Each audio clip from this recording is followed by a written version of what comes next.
Hello, Learn 11 class, online class. This is lecture, this is the lecture for week 4 on goals, and this is the first part of the lecture. There are 2 parts to this lecture. Before we begin, you're going to need to print out the goals activity sheet that is in the same line as this lecture, as well as something to take notes with and some paper. This week I don't provide you with any note packets like I have in the other weeks, so you will be taking your own notes. Good luck. All right, so in this lecture we're going to do just a really quick review of what we spoke about in last lecture, and then move into the energy behind setting goals, the creative energy. We will talk a little bit about visualization, not emotional intelligence, and how visualization does lend itself to emotional energy that helps us get inspired and stay motivated. And then we will look at one particular way of setting goals that uses inspiration, and then we will have an exercise and be finished with this lecture. Okay, so I moved through all the different parts of this lecture. I hope that was clear. We're going to begin first by reviewing. So let me share my screen with the lecture slides here. All right, your lecture slide should look something like this. Okay, you can read the objectives on your own. That's the main ideas for the lecture. Last week we talked about making wise choices and the wise choices cycle. We talked about victim and creator language and ways to transform that language. We also talked about the growth and fixed mindset, and you read an article on mindsets by Carol S. Dweck. And then I hopefully went through some of the questions that I had posted for you just to study from, to be able to see the most important parts of the reading. Moving forward, that's a skill that you'll be using as you read more and more in the course. All right, so to link last week's lecture of emotional intelligence and attitude, mindset, to this week's goal setting, I think it's important to notice that goal setting is strategic, and it's an ongoing process. Like, our goals can be revised over time as we meet challenges, obstacles, or as we get closer to the goal, we may need more time. So goals are always being revised, and it's a process to reaching them. It doesn't happen overnight. And in that process, it's super important that we are able to stay positive. We're able to have a mindset that focuses on the process and our resilience and our strength and our abilities versus the outcomes and what failures may be lurking around the corner. There's this saying that goes, it's an idea, really.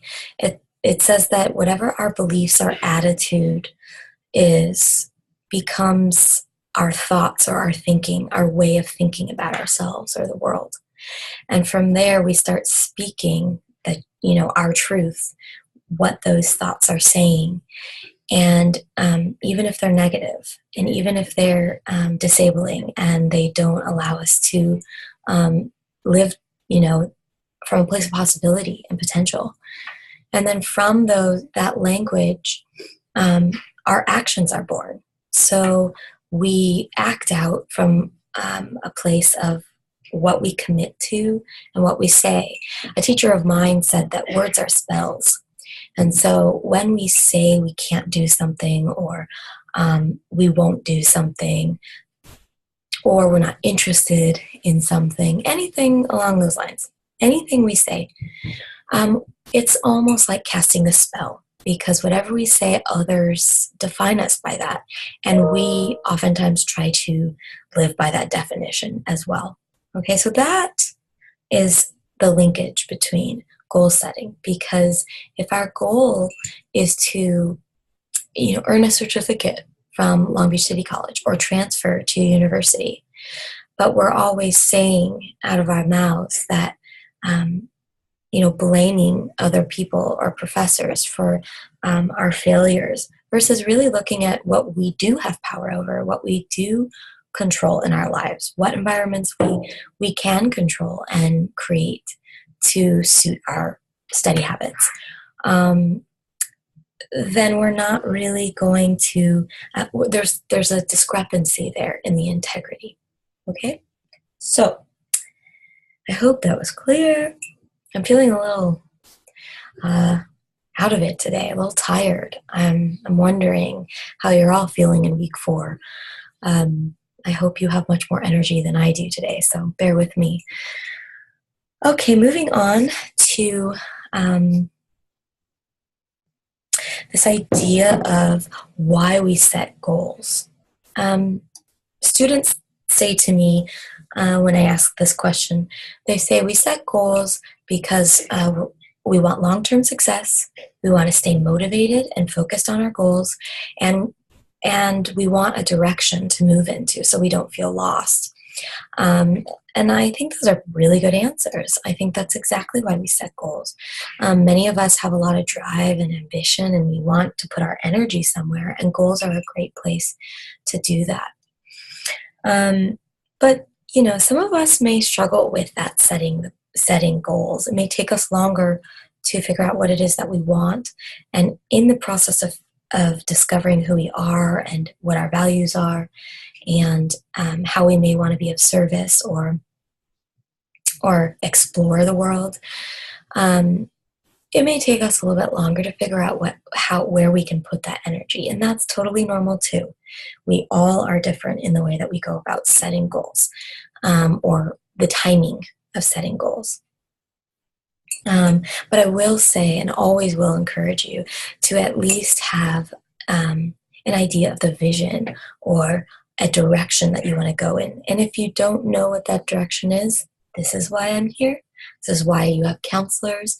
There are people around you who want to help you explore. I spent 4 years at community college.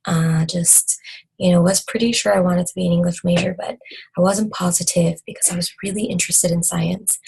And I took a lot of classes to try and explore before I committed to English. So, and still I wish I would have done more science. So, at that point I made a commitment. It was time to have a goal and set a direction. And I'm very happy for the choice that I made. On the slide, you can see here that intentions and dreaming, what I'm trying to get at here at this slide is that these are the energy or the gasoline behind goal setting and achieving goals.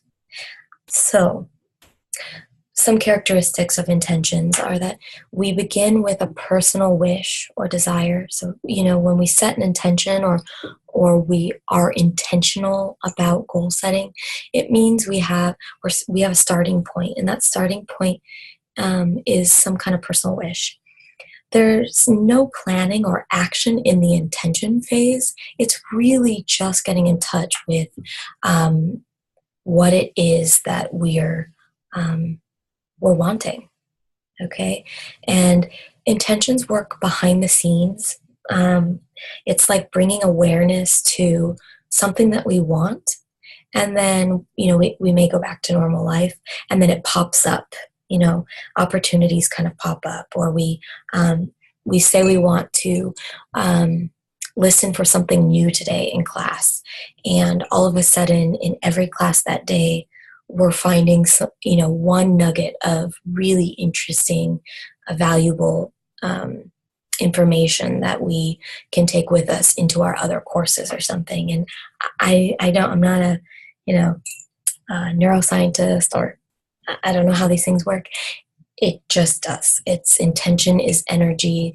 It's a starting point for us before we set goals. But even before intention phase is dreaming. We have a lot of dreams. All of us have dreams. And dreams really begin in childhood. So you can ask yourself, what did I dream about when I was a kid? These dreams can be so big and so fantastic. They can be really imaginative. There's no objective to dreaming. It's the act of dreaming itself that gives us inspiration and a feeling of warmth and being excited and hopeful. Okay. And we did this really effortlessly as children, and some of us still can do that. That's me. I do that still. And what I use dreaming for and visualization is that when I get tired or when I'm unsure of how far away the goal is or if I'm doing things right and I get stuck in my head, I use dreaming as a 5 minute or 10-minute tool. Sometimes more often it's about 5 minutes, just to get in touch with those feelings of excitement, inspiration. I'm a fully alive, aware human being who has dreams and aspirations and desires, and I feel that in my body. I feel it in my mental body. I can think and visualize that. So it wakes me up a little bit and inspires me to keep going. And then moving back into intention phase from dreaming, saying, okay, so I remember how that felt as a child to really want to teach or to work with people, to really reach out and serve in some way.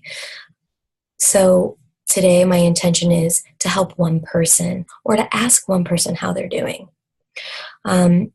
And what this energy does then is that we can look back at our goals. The end of the semester, a goal of mine is to always offer more opportunities for my students to do well in Learn 11 and to do well in their other classes. And so if I can do a little bit better every semester, I'm very happy. I've met my goal.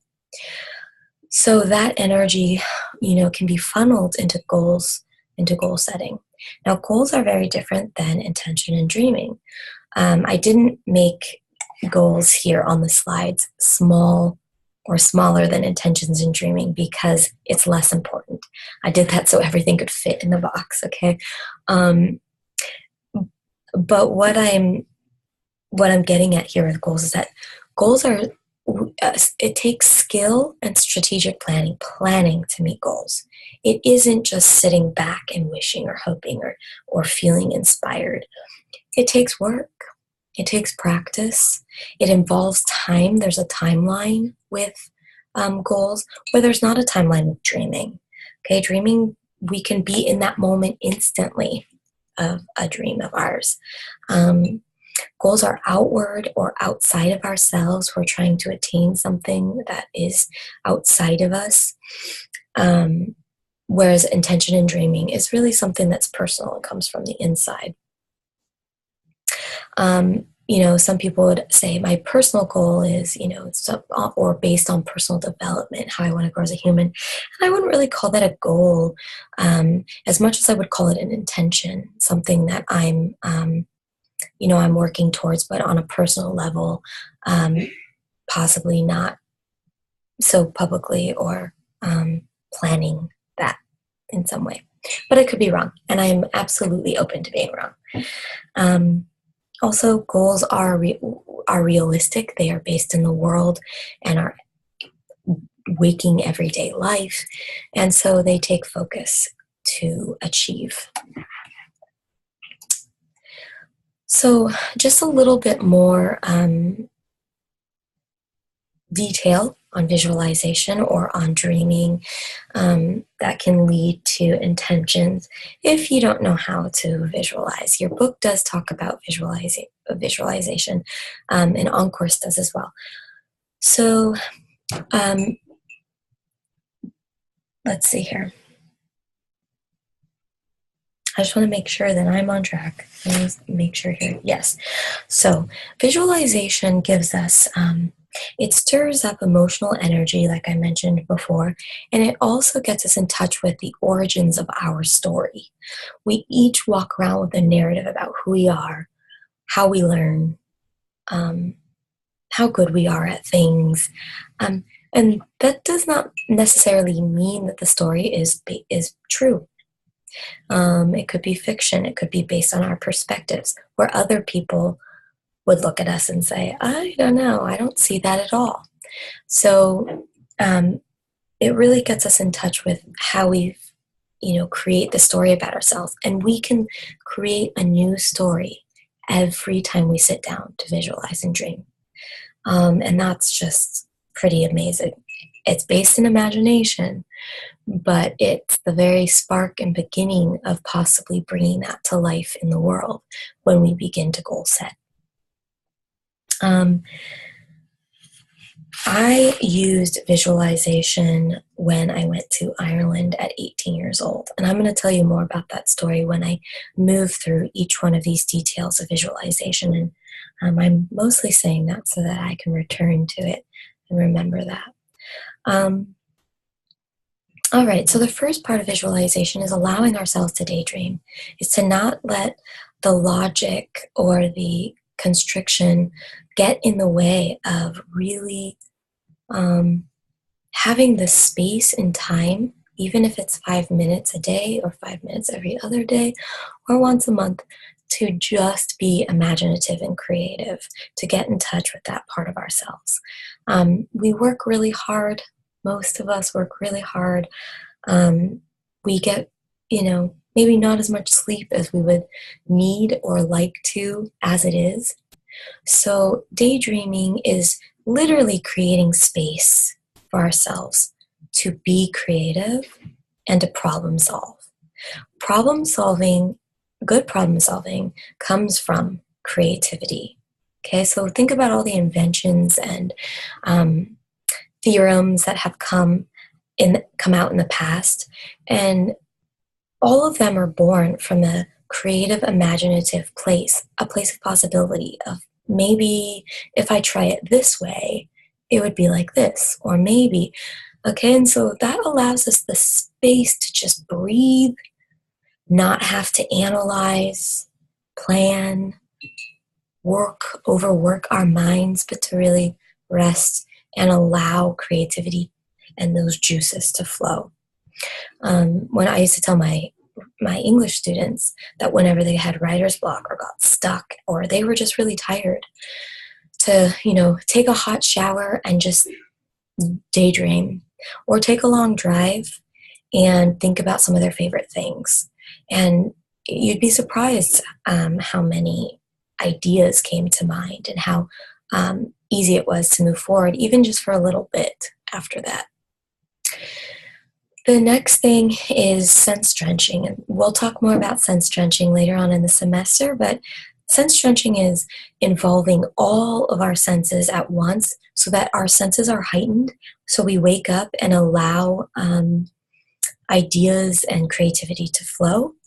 That means maybe getting in touch with things that smell good, things that taste good, maybe having a snack, or things that feel good, a soft blanket. I have a sweater that I really like.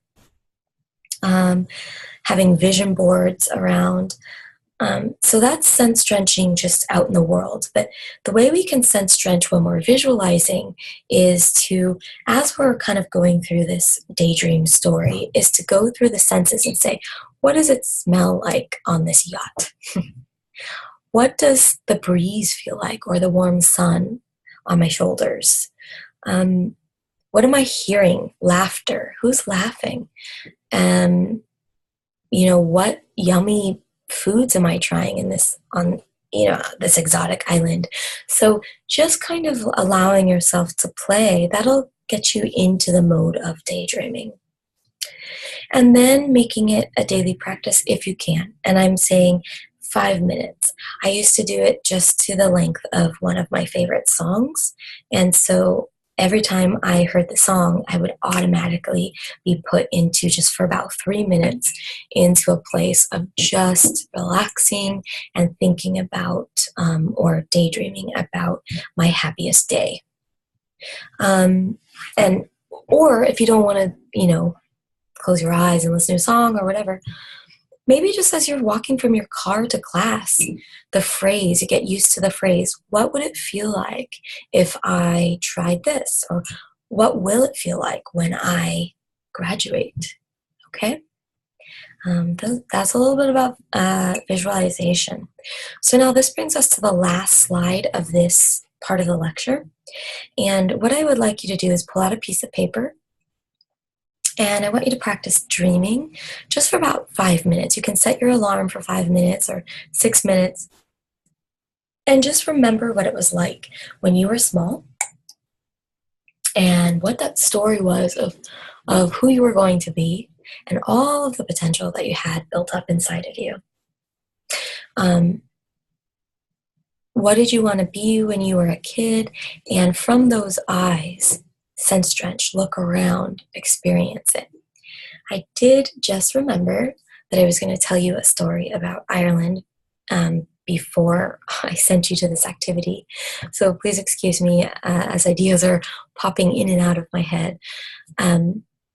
If you don't mind, I'm going to take one step back. If you don't want to hear the story, go ahead and end the video now and do your exercise on dreaming. If you'd like to hear the story, I'll remind you of the activity afterward. Okay, so when I was 18, my best friend and I were at community college for one semester. And in that semester, we decided we wanted to travel and we wanted to go abroad. Both of us came from families where we didn't have much money. And my friend and I worked really, really hard for our own money. So I was going to school full-time and I was working full-time. So needless to say, I was exhausted and I was tucking money away every paycheck. And I made very little money, but I was tucking it away. And I would have these days where I was so exhausted and I didn't know where I was going. I had no idea what Ireland was like. I'd never been abroad, especially alone, anywhere far from home alone. And I would have little mini breakdowns and I'd wonder to myself, why am I working so hard? I don't even know what this place is. Is it even worth it? Is this worth it? So without any real guidance, I don't really know how we ended up doing this, but my best friend and I, we would get so down that we decided we were going to go to Barnes & Noble and look through the books, the Ireland books, and look at pictures so that we could get a visual of what it looked like where we were going. And we would sit down and we'd see sheep and castles and grass. And we'd laugh and think, what are we going to do in Ireland? We don't even know, are we going to have to drive a car? Are there trains or buses that are going to take us from the airport where we need to go? Or are we literally going to be dropped off in the middle of a grass patch? So we just kept researching everything about Ireland as a way to understand or get attached to that a far off goal. We would tap into the inspiration and motivation to keep us going. A little bit later, closer to when we went on our trip, again, we were downcast. So we took my friend's mom's van again, and we went to LAX and we parked it. And this was before September 11th. So we were allowed to go pretty far into the airport. And we parked the car and we said, okay, this is where we'll get dropped off when we go to the airport that day that we fly to Ireland. And then we walked inside and we looked around and we smelled the coffee and the food and we heard all the chaos and we saw people saying goodbye to one another. And we walked to the ticket booth for the airline we were flying out of, and we said, this is where we'll be when we hand our ticket in. And then we walked, further in, and every step of the way, we just told each other, this is the path we're going to take on that day. And we realized that whatever we were visualizing in our heads, it was becoming real out in the world. And so that when we went home and we had a hard day at home, we could see it, we could visualize it. It became real. We were going. And anytime I got scared and thought, maybe I'm not going to make it, maybe I won't have enough money, I would remember that it was real. I know the path. And that just gave me a little more to keep going. So how does this relate to students and their visualization and goals of, let's say, transferring to university? Well, I always, and I'll talk more about this in the next video, but a student who says, I want to transfer to USC, a really good question, and one that I ask often, is, well, what will that first day look like or feel like? Where will you park? Where are the buildings that you're going to be in? What teachers or lecturers are there? What ones are you looking forward to learning from? Are there any who have published books that maybe you could look into? What kind of resources are at USC that are there to support you? And these questions are really, really good starting points for students who haven't been to the campus, who haven't researched the major in depth, or the instructors who they'll be learning from. And you can do most of that on the university website. So one of the reasons for actually going to the school and smelling the air and listening to the noises and looking at the buildings is just to make it a little bit more real, that this is where you're going. And so taking a fun day trip there on a weekend with your family or something is an awesome thing to do. And I think it really does give us the inspiration we need on days when we're feeling really, really exhausted and unsure. So again, that's the end of the story. Again, I'm going to say this is the end of the lecture. This is the real end of the lecture now. And please pull out a piece of paper and think back to when you were a kid.